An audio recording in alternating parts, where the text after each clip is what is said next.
I didn't notice that I had no arms and legs until I started getting bullied and teased at school.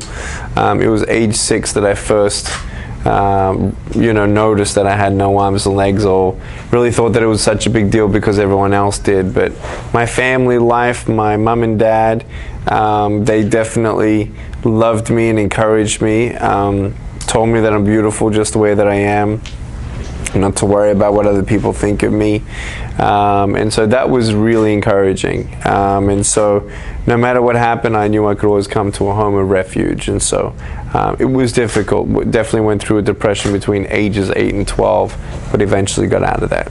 And I started realizing that people who did bully me, maybe they have something going on in their life where they are feeling controlled in some way, and they don't feel in control of their own life, so they feel like they have to control someone else's. And so you don't know who's being abused at home, you don't know who's in a foster home. I started realizing, I can confront them, I can tell them to stop, but some people, that's just the way that they are, unfortunately, for a season of their life, and unfortunately you're in their life for that season.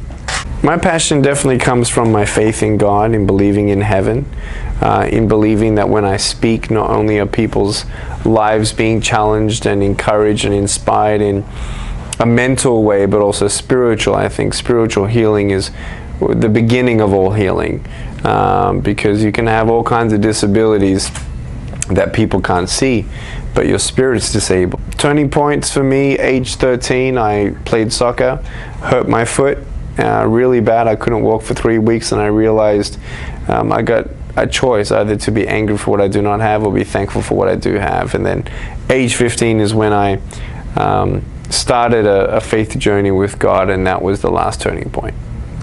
I started speaking in front of people at age 17. I did about 12 speeches in 2 years, and mainly young people, and the impact was great, the feedback was great. And then I got a hug from a teenager who said, no one's ever told me that they love me, no one's ever told me that I'm beautiful the way that I am.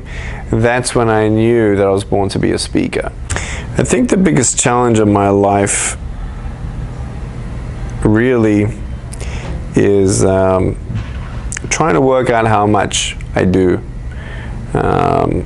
Traveling, speaking versus being at home, yet still wanting to reach 7 billion people. So it's forced me creatively to think outside the box and see how we can actually inspire many people without traveling so much. So I think that's the biggest thing I've got going on.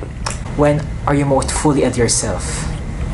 When I'm at home and doing nothing, swimming or watching a film with my wife, or going out to the cinemas with her, or going out on a date, or just in the playroom with my boys. I think that's the greatest part. The biggest fear,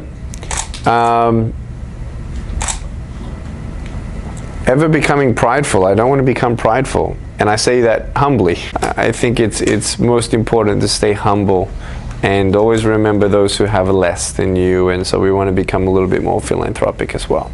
My dad and mom are definitely my inspiration, definitely when I was a kid and teenager and stuff, but my wife is the greatest inspiration of my life. She's amazing, she's so gracious, she's patient, she loves people more than I love people, she forgives faster, she's more wiser than I. There's a lot that I admire her for, and she keeps me on the ground. You got to do your best, God will do the rest. Do all that you can. Don't get discouraged about your schoolwork just because you're not sure if you're going to get a job. Do everything that you can, because you don't know what wave of opportunity might come, and at the same time, the greatest medicine of a broken heart is to actually go out and try help somebody else.